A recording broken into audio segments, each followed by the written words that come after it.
अब बोलो। सुबह हमारे पास ये जितने भी पक्षी हैं वो सुबह यहाँ 5:30 बजे विराजमान हो जाते हैं। तो कौवे और ये जो गिरधारी है यहाँ पे बैठती है।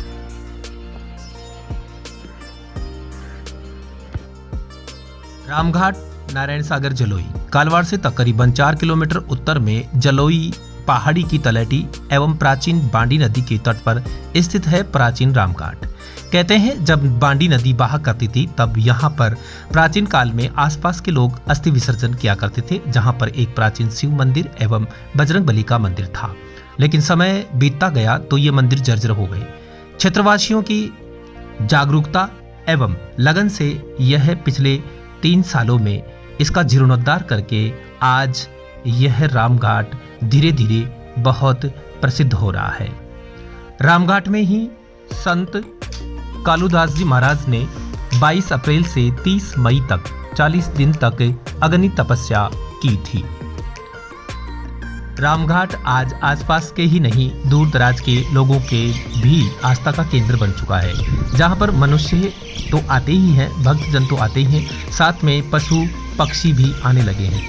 पक्षियों का जमावड़ा हजारों की संख्या में वहां पर कबूतर, कौवे, मैना, चिड़ियाएं, बहुत सारे पक्षी सुबह से लेकर शाम तक हजारों पक्षियों को संत कालूदास जी दाने पानी की व्यवस्था करते हैं। हमने उत्सुकतावश संत कालूदास जी महाराज से पूछा कि इन पक्षियों की व्यवस्था कैसे होती है। सुबह हमारे पास ये जितने भी पक्षी हैं वो सुबह यहाँ 5:30 बजे विराजमान हो जाते हैं। तो कौवे और ये जो गिरधारी है यहाँ पे बैठती है, चिड़िया यहाँ पे बैठती है। चिड़ियों का दाना यहाँ है, कौवों का दाना वहाँ है। और जो कबूतर है उनका दाना अपने इस छत के ऊपर है।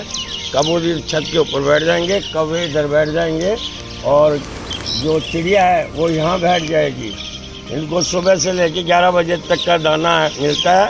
उसके बाद में 12 बजे बाद में फिर 1 बजे से शाम को 6 बजे तक दाना चलता ही रहता है। ये अच्छा, अलग अलग शिफ्ट में अलग अलग शिफ्ट के अंदर होता है ये। मतलब तो जैसे ये दाने की व्यवस्था कहाँ से हो पाती है? ये हमारे पब्लिक करके भगत लोग करते हैं। जो भी इनको देखता है उनकी आत्मा ऐसी भर जाती है कि हम भी ऐसा कर्म करें, क्योंकि पुण्य का मार्ग है। और क्या है कि इसमें जो मतलब भावना ऐसी होती है जिसके हाथ से मैं डलवा देता हूँ तो उनकी भावना एक जागरूक हो जाती है। अच्छा। इनके प्रति उनका धर्म आगे। जैसे क्या मंगवाते हैं आप इनके लिए? देखो इनके लिए तो बिस्कुट मंगवाता हूँ। बिस्कुट आते हैं कम से कम 2.5-3 दर्जन डेली के लग जाते हैं। और 4 या 5 किलो इनकी नमकीन लग जाती है। 2-1 किलो इनके चावल लग जाते हैं। और कम से कम 30-35 किलो इनके गेहूँ और ज्वार लग जाती है। अच्छा, तो फिर जैसे भक्त लोग वही लेके आते हैं जो आते हैं? बस भक्त लोग यही लेके आते हैं। उनकी भावना जागरूक हो जाती है धर्म के प्रति के। और मैं यही चाहता हूँ कि आज जो 84 लाख की होनी है उनसे मुक्ति पाने के लिए अपन को ऐसे यानी कि करनी पड़ती है। सेवा उसी की होती है जो निस्वार्थ हो। स्वार्थ की कोई सेवा नहीं होती है। जैसे यहाँ क्षेत्र के लगभग हजारों लोग इस वीडियो को देखेंगे तो उनके लिए क्या कहना चाहेंगे, क्या अपील है इन पक्षियों के लिए? मैं भी उनके लिए यही संदेश देना चाहता हूँ, जैसे आप पेट भर रहे हो इसी जीवों के आप पेट भरो और इसके आगे बढ़ाते चलो। जो जीवों का जो संरक्षण है वो आगे बढ़ता रहेगा और अपना सृष्टि के अंदर धर्म प्रतीक चलता रहेगा। जय सिया राम। जय सिया राम। जय सिया राम।